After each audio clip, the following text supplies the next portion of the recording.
संसदेच्या पावसाळी अधिवेशनाचा आज शेवटचा दिवस आहे. राज्यसभेत आज केंद्रीय गृहमंत्री अमित शहा जम्मू आणि काश्मीर पुनर्स्थापना सुधारणा विधेयक 2025, संघ राज्य क्षेत्र शासन सुधारणा विधेयक 2025 आणि संविधानाच्या 130व्या सुधारणा विधेयक 2025 ही विधेयकं संयुक्त समितीकडे सुपूर्द करण्यासाठी प्रस्ताव ठेवणार आहेत. काल लोकसभेत ही तिन्ही विधेयकं संयुक्त समितीकडे पाठवण्याचा प्रस्ताव बहुमतानं मंजूर करण्यात आला. त्याचबरोबर काल लोकसभेत मंजूर करण्यात आलेलं ऑनलाईन गेमिंग संदर्भातलं सुधारणा विधेयक देखील आज मांडलं जाण्याची शक्यता आहे. राज्यसभेत सादर होणाऱ्या महत्त्वपूर्ण विधेयकांसाठी भाजपानं आपल्या खासदारांसाठी व्हीप जारी केला आहे. लोकसभेत अंतराळ क्षेत्रासंदर्भातली सुरू असलेली चर्चा आजही पुढे सुरू राहणं अपेक्षित आहे. लोकसभेत विरोधकांच्या गदारोळातच काल हानिकारक आणि आर्थिक नुकसान करणाऱ्या ऑनलाईन खेळांवर प्रतिबंध घालणाऱ्या ऑनलाईन गेमिंगचा प्रचार आणि नियमन विधेयक 2025 विधेयक मंजूर करण्यात आलं. या विधेयकातील तरतुदी ई-क्रीडा आणि समाज माध्यमांवरील ऑनलाईन खेळांना प्रोत्साहन देणाऱ्या आहेत, तर पैसे लावून खेळल्या जाणाऱ्या हानिकारक ऑनलाईन मनी गेमिंग सेवा, जाहिराती आणि त्यांच्याशी संबंधित आर्थिक व्यवहारांवर बंदी घालणाऱ्या आहेत, असं हे विधेयक मंजूर करताना इलेक्ट्रॉनिक्स आणि माहिती तंत्रज्ञान मंत्री अश्विनी वैष्णव यांनी सांगितलं.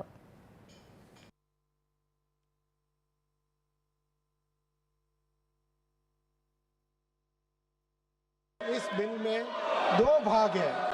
3 सेगमेंट में से 2 सेगमेंट को सरकार प्रमोट करना चाहती है, ई स्पोर्ट्स को, ऑनलाइन सोशल गेमिंग को। उसके लिए अथॉरिटी बनाएंगे, गेम मेकर्स को सहायता देंगे, स्कीम करेंगे। लेकिन माननीय अध्यक्ष जी, जब समाज के बारे में, मध्यम वर्गीय परिवारों के बारे में और इंडस्ट्री के एक सेगमेंट के बारे में, जब समाज के बारे में और सरकार के रेवेन्यू के बारे में चिंता करनी होती है, इन दोनों के बीच में माननीय प्रधानमंत्री श्री नरेंद्र मोदी जी ने हमेशा मध्यम वर्गीय परिवार को ही चुना है, हमेशा समाज के बेनिफिट को ही चुना है। ऑनलाईन बेटिंग म्हणजे सट्टेबाजी आणि जुगार याला देखील बेकायदेशीर ठरवणाऱ्या तरतुदी या विधेयकात आहेत. म्हणजेच ऑनलाईन फॅन्टसी खेळापासून ते ऑनलाईन जुगार म्हणजेच पोकर, रमी आणि पत्त्यांचे इतर खेळ आणि ऑनलाईन लॉटरी यांना बेकायदेशीर ठरवण्यात आलं आहे. या खेळांच्या व्यसनानं होणारी हानी, आर्थिक नुकसान आणि ऑनलाईन मनी गेमिंगमध्ये फसवणूक झाल्यामुळे होणाऱ्या आत्महत्या रोखण्यासाठी संबंधित गंभीर परिणाम रोखण्यासाठी हे विधेयक अत्यंत महत्त्वाची भूमिका बजावू शकतं, असं वैष्णव यांनी म्हटलं आहे. कौशल्य, संधी किंवा दोन्हींवर आधारित असले तरीही ऑनलाईन मनी गेम ऑफर करणं, ते चालवणं किंवा उपलब्ध करून देणं यावर पूर्ण बंदी, सर्व प्रकारच्या माध्यमांमध्ये मनी गेमिंगच्या जाहिराती आणि प्रचारावर तसंच ऑनलाईन मनी गेमशी संबंधित आर्थिक व्यवहारांवर बंदी घालण्यासह बँका आणि पेमेंट व्यवस्थापनांना अशा पेमेंटवर प्रक्रिया करण्यास मनाई करण्यात आली आहे.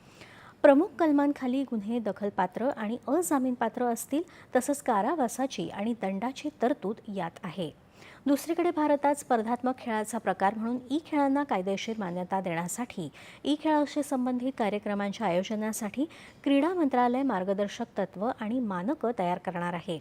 ई खेळांच्या विकासासाठी प्रशिक्षण अकादमी, संशोधन केंद्र आणि तंत्रज्ञान मंचाची तसंच ऑनलाईन गेमिंग प्राधिकरणाची स्थापना करण्याची तरतूद देखील या विधेयकात आहे. गृहमंत्री अमित शहा